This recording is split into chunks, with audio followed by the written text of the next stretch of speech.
لنافچه رزانا سر به پارێزگەها ئامەدەیە باکوڕی کوردستانی زێرنگرێکی کو بە بەهای ملیۆنێک و 500,000 لیرەیەن ترکی زێر ji 8 وڵاتیان وەرگرتبوون برنە و ji bajêr reviyayê. Wan welatiyan zêrên xwe bi armanca mehane hatina dahatekê radestî wî zêringirî kiribûn. Lê niha ne zêr ne jî karê wan li holê nemaye.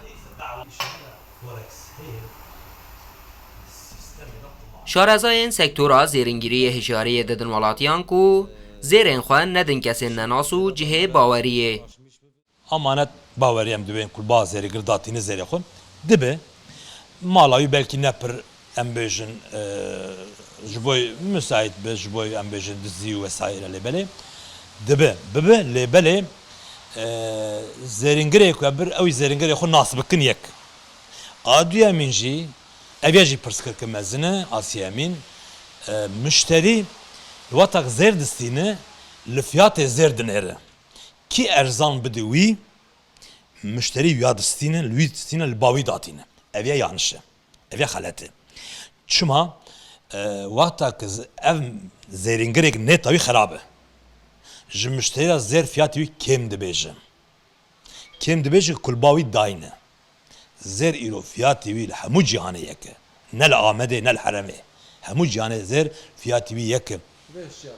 Hişyar bin ji vîya re. Müşterî watak zêr pirsî berê bira fiyat nepirse. Kî ye?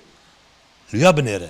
Watak fiyatê kêm da ji piyasê kêm da bizanim ki di wî esnafê de pirskir heye. Ev ya mühim e. Kesên mexdûr li rêveberiya ewlekariya Amedê gilî tomar kirine. Li heya niha jî ew zêringir nehatiye peyda kirin.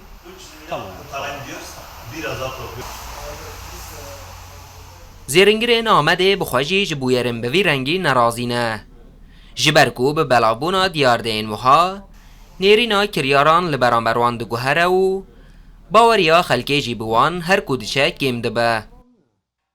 Em vira îşê xwe de em qayîl em durust bibin, em qayîlin sozê xwe bînicî, em qayîlin müşteriyê xwe re her türlü yardımcı bibin. Ama ve insanek perê xelkê dibin vana direvin hem sektora me re darbekiye hem îtibara me re darbekiye. Ev ne yekem bûyera revandina zêrên xelkê li Amedê. Di çend mehên borî de jî 6 zêringirên wê parêzgehê derdora 28 milyon û 886,000 lîre zêr û pere ji 203 kesan wergirtibûn û wenda bibûn. Piştre 4 kes ji wan zêringiran hatibûn girtin û niha li zindanê ne.